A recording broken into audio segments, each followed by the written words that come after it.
पाठ 26 मौखिक अभिव्यक्ति ओरल एक्सप्रेशन। भाषा सीखते समय आप भाषा को कौशल स्किल के रूप में सीखते हैं, अर्थात भाषा अधिगम लैंग्वेज लर्निंग कौशलों का अधिगम है। हर भाषा के 4 कौशल होते हैं: सुनना लिसनिंग, बोलना स्पीकिंग, पढ़ना रीडिंग, लिखना राइटिंग। इन कौशलों में सुनना तथा बोलना कौशलों का संबंध भाषा के उच्चरित या बोलचाल के रूप से होता है तथा पढ़ना और लिखना दोनों में लिखित भाषा का प्रयोग होता है। इसीलिए सुनना व बोलना मौखिक कौशल ओरल स्किल्स तथा लिखना व पढ़ना लिखित कौशल रिटन स्किल्स कहलाते हैं। भाषा के चारों कौशलों को अलग अलग कैसे विकसित करें, अब हम इसकी चर्चा करेंगे। श्रवण कौशल के विकास की विधि। श्रवण कौशलों को विकसित करने के लिए उचित होगा कि प्रारंभ में छात्रों को सरल कथन या वार्तालाप, चुटकुले, हास्य प्रसंग, देखे हुए नाटक, देखी हुई फिल्मों की कहानी सुनाएं। बाद में सरल गद्यांश, कविताएं आदि ली जा सकती हैं। जो भी सामग्री सुनाई जा रही है उससे संबंधित लघु प्रश्न तैयार कर लें।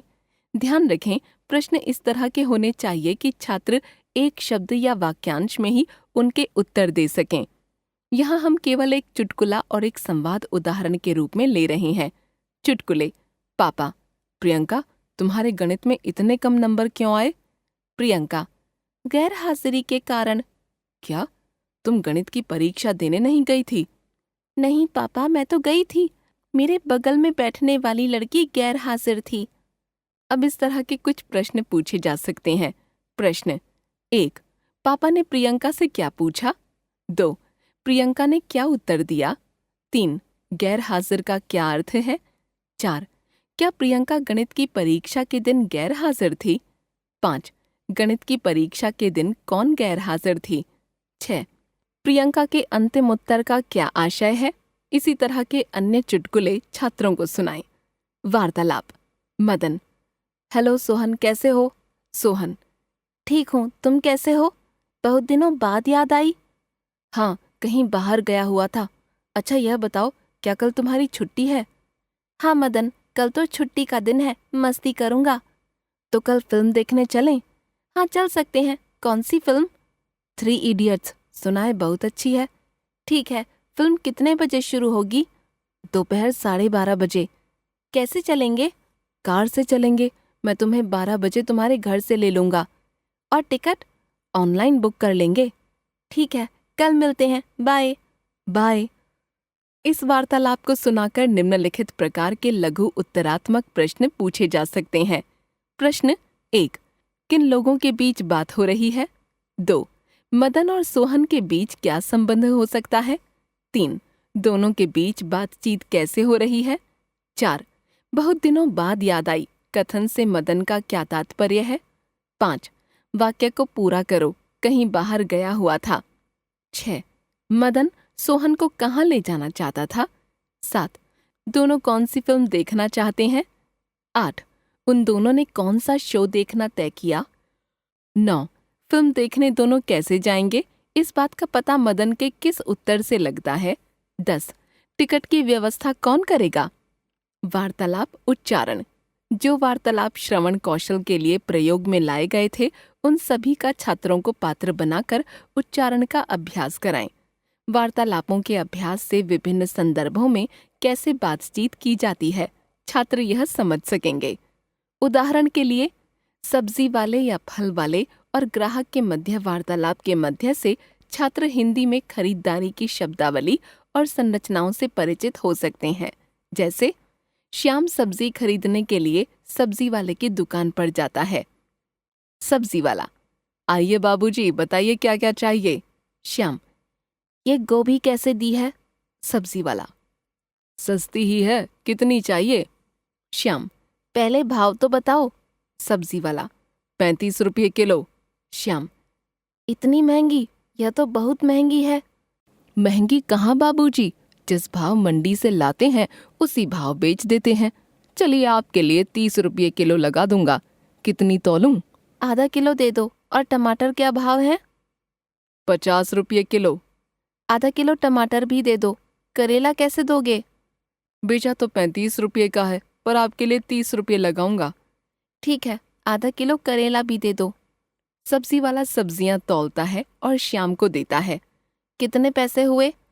55 रुपये हो गए। श्याम पैसे देता है और सब्जी लेकर चला जाता है। अध्यापक विभिन्न संदर्भों से जुड़े वार्तालाप तैयार कर सकते हैं और छात्रों को अभ्यास करा सकते हैं। चित्र देखकर कहानी सुनाना। चित्रों को देखकर कहानी सुनाना भी एक विशेषता है। यह विशेषता छोटे बच्चों में सबसे अधिक पाई जाती है। बच्चे चित्रों को देखकर अपनी कल्पना की उड़ान से उन चित्रों से अपने मन में तरह तरह की कहानियों की कल्पना करते रहते हैं। बंदर और मगरमच्छ। बहुत समय पहले की बात है। एक नदी में एक मगरमच्छ का जोड़ा रहता था। नर मगरमच्छ रोज सुबह सुबह धूप सेंकने के लिए नदी के किनारे पर आया करता था। मादा मगरमच्छ नदी के बीच में ही रहा करती थी। नदी के किनारे पर बहुत सारे जामुन के पेड़ थे। मौसम आने पर ये पेड़ काले मीठे जामुनों से लद जाते थे। इन जामुनों को खाने के लिए एक बंदर भी वहां आता था। बंदर और मगरमच्छ रोज मिला करते थे। धीरे धीरे बंदर और मगरमच्छ की घनिष्ठ दोस्ती हो गई। बंदर मगरमच्छ के लिए मीठे रसीले जामुन तोड़कर लाया करता था और दोनों बैठकर आराम से जामुनों का मजा लेते थे। एक दिन वह बंदर बहुत सारे जामुन तोड़कर लाया और मगरमच्छ से कहा, आज इन जामुनों को भाभी जी के लिए लेकर जाना। भाभी जी इन्हें खाकर बहुत खुश होंगी। मगरमच्छ ने जामुन लिए और सीधे मादा मगरमच्छ के पास चला गया। मादा मगरमच्छ मीठे जामुनों का स्वाद लेकर बहुत खुश हुई। खाते खाते उसके दिमाग में आया कि अगर ये जामुन इतने मीठे हैं तो इन जामुनों को रोज खाने वाले बंदर का जिगर कितना मीठा होगा। उसने मगरमच्छ से कहा, मुझे बंदर के जिगर का नाश्ता करना है। मुझे बंदर का जिगर चाहिए। सुनते ही मगरमच्छ ने कहा, तुम्हारा दिमाग तो खराब नहीं हो गया? वह तो मेरा पक्का दोस्त है। दोस्त से गद्दारी करना ठीक नहीं। पर मादा मगरमच्छ ने उसकी एक बात भी नहीं सुनी। मादा मगरमच्छ ने खाना पीना भी छोड़ दिया। नर मगरमच्छ ने बहुत समझाने की कोशिश की पर वह नहीं मानी। आखिर में नर मगरमच्छ को ही मानना पड़ा। अगले दिन जब नर मगरमच्छ नदी के किनारे पर आया तो बंदर भी आ गया। मगरमच्छ ने बंदर से कहा, तुम्हारी भाभी ने तुम्हें धन्यवाद दिया है और नाश्ते पर बुलाया है। बंदर ने बिना सोचे समझे हाँ कर दी, पर कहा कि मुझे तो तैरना नहीं आता, मैं कैसे जाऊंगा। मगरमच्छ ने कहा, तुम मेरी पीठ पर बैठो, मैं तुम्हें ले चलूंगा। बंदर छलांग मारकर मगरमच्छ की पीठ पर बैठ गया। मगरमच्छ उसको लेकर अपने घर की ओर चला। रास्ते में मगरमच्छ ने बंदर को बताया कि तेरी भाभी तेरे जिगर का नाश्ता करना चाहती है। मैंने गलत कहा कि तुम्हें नाश्ते पर बुलाया है। सुनते ही बंदर अचंभे में पड़ गया। कुछ सोचने के बाद बंदर ने कहा, यह तो मेरा अहोभाग्य है कि मैं किसी के काम आ सकूं। आपने यह बात मुझे पहले नहीं बताई।